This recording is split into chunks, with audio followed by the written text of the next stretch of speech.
An Israeli drone strike has killed 2 people and injured 3 in Lebanon. It hit the town of Shaqra, a few kilometers from the border between the countries. A child is among the injured. And some flights at Lebanon's international airport have been cancelled or delayed because of hostilities between Israel and Hezbollah. That comes after Israel's security cabinet authorised the prime and defence ministers to determine its response to an attack on the occupied Golan Heights on Sunday that killed 12 people. Israel blames Hezbollah, but the Lebanese armed group denies involvement. The two sides have been exchanging fire since the war in Gaza began. Let's bring in our correspondent Zeina Khodr. She's joining us live from Beirut International Airport. Zeina, how unusual is it for flights to be delayed or cancelled because of the tension, and what impact has it had? Well, no doubt it is unusual. The confrontations between the Israeli military and Hezbollah have been going on for 10 months now. And this is the first time that this has happened. Some airlines canceling overnight flights, delaying them to the morning. Some airlines canceling flights altogether. If you can see behind me, the airport is quite busy, people leaving. But we have to point out that this is not a mass evacuation, at least not yet. We've spoken to people here. Some families have told us that they're leaving the country earlier than planned due to the security situation, due to the tensions between Israel and Hezbollah. You mentioned the Israeli security cabinet yesterday authorizing the prime minister and the defense minister to decide on the response to Hezbollah's rocket attack. At least Israel believes Hezbollah was behind that rocket attack that killed civilians in Majd al-Shams, something that Hezbollah has dismissed.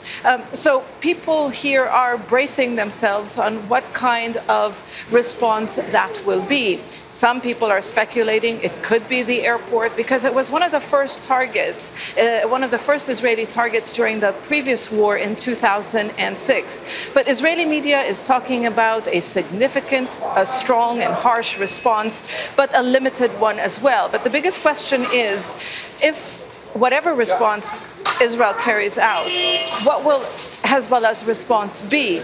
And it is that retaliation that will decide whether this conflict can be contained or not. So, of course, these are dangerous times. There's a lot of tensions, but other people will tell you that, life goes on. Life goes on in a country which really has seen a lot of instability in recent years. And Zeina, that's exactly what I was going to ask you. How disconcerting is it for people in Lebanon, given that they have lived through not just the last 10 months of conflict, heightened tensions with Israel, but many years of war?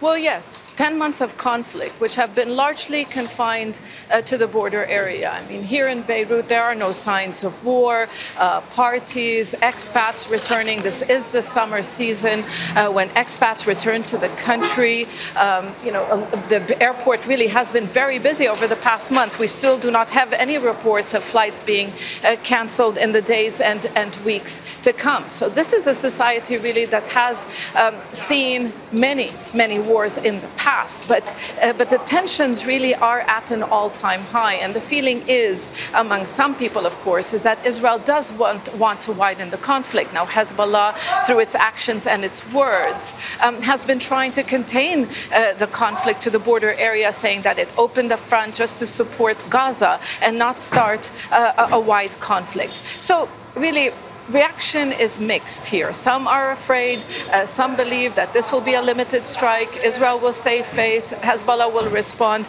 and the conflict will be contained along the border. But others say that you cannot rule out this escalating. But what is clear is that there's a lot of back-channel diplomacy going on between the United States. We also understand that they're talking to the Iranians to try to de-escalate tensions, not just along this front, but the region as a whole. Zeina, thank you very much for that. For now, that is Zeina Khodr with the very latest and context from Beirut. Make sure to subscribe to our channel to get the latest news from Al Jazeera.